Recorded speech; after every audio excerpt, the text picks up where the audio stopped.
Before we start the video, I'd like to shout out Logo.com for sponsoring this video. They have an awesome site where you can buy a bunch of in-game currency and items, including all your favorite Rocket League items. Also, make sure you use code DILLBOBS to get an easy 6% off your orders. Check out the site, there's a link in the description. But for now, enjoy the video. Yo, what's going on guys, Dills here and welcome back to some more updates on Rocket League, just to keep you all informed on what's cracking off on Rocket League.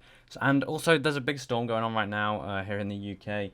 So if you hear thunder in the background, I'm sorry, it's just Mother Nature getting a bit angry that we've been having way too much sun during this lockdown. But yeah, basically what's going on here is you probably had a very big update yesterday on Rocket League, and it's like 10 gigabytes. A lot of people were very confused why there was such a big update, but no real changes that they saw. It's just because Psyonix are getting ready for the updates in the future, which is going to be the anniversary event coming, and then some more summer updates. So they're just updating so that when it actually releases, you don't have to wait for a big update while the hype is there.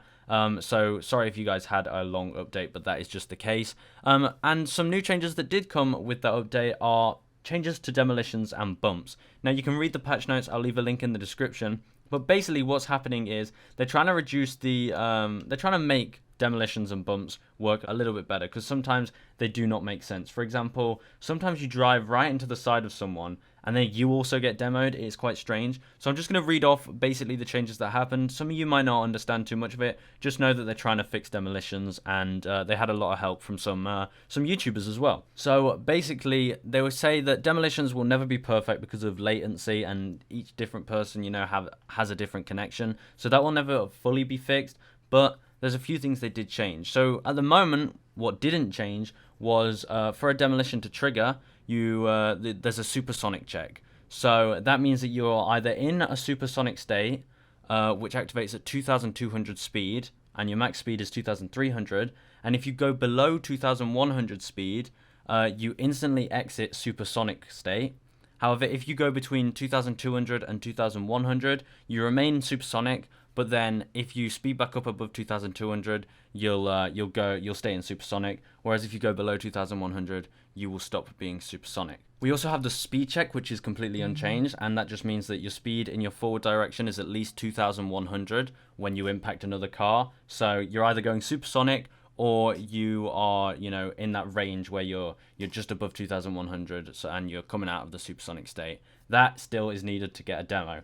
Now, the new things that they've changed is there's some. It's quite detailed, but I'm going to try and say it all for you. So the line connecting the center of mass of the impact location is within 40 degrees of your forward direction. So you have to essentially make sure you are driving forwards into someone. You're the one driving into them. You can't just like bump into the side of them. So if you're driving forward, you have sort of 40 degrees of sort of room that you can demo them in, as long as you are the one actually impacting them. And then we also have the victim hit check. So this is checking that like the player that you're hitting has been hit in the right way. The line connecting the impact location to the victim's center of mass is within 55 to 90 degrees of your forward direction. And this angle is actually scaled depending on the forward hit. So if you're impacting them within 35 degrees of your forward direction, so if you're more of a head-on collision and you are actually, you know, driving into them the best you possibly could be, then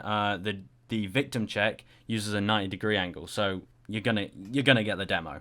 Whereas impacts between 35 and 40 degrees, so on that sort of margin, then the check scales between 90 degrees down to 55 degrees. And that basically, what they're trying to reduce is like side swipe demos, which is basically where, you know, you're driving into the side of them and you get demoed as well. Or when you're bumping side by side into each other and you get demoed when you really shouldn't be. So hopefully demolitions will be more accurate.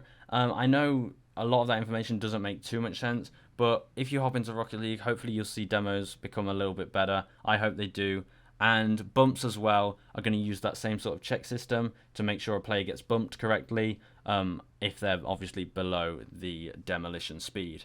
And they gave a little shout out here saying that some of these YouTubers and Rocket League players helped with trying to make these, you know, demolitions just perfect.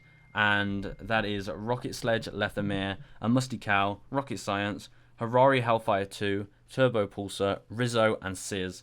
And they got a little shout out for that, so that's great. Another thing, guys, keeping you all updated, is we're going to be getting Heatseeker mode coming back to Rocket League tomorrow.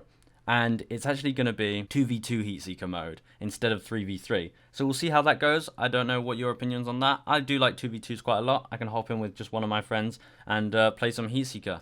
So let me know what your opinions on Heatseeker coming back is, guys. Tomorrow at 9 AM PDT or 4 PM UTC. See when that is, and you guys can get on there and play some Heatseeker. I know everyone loves Heatseeker. So yeah, that's some news for you guys. Hopefully Demolitions are going to be working well, and hopefully you find these changes do improve the game. And stay tuned, because we've got anniversary events coming soon at the end of June and some summer events later on in the summer. And I'll see you in the next one, guys. Goodbye.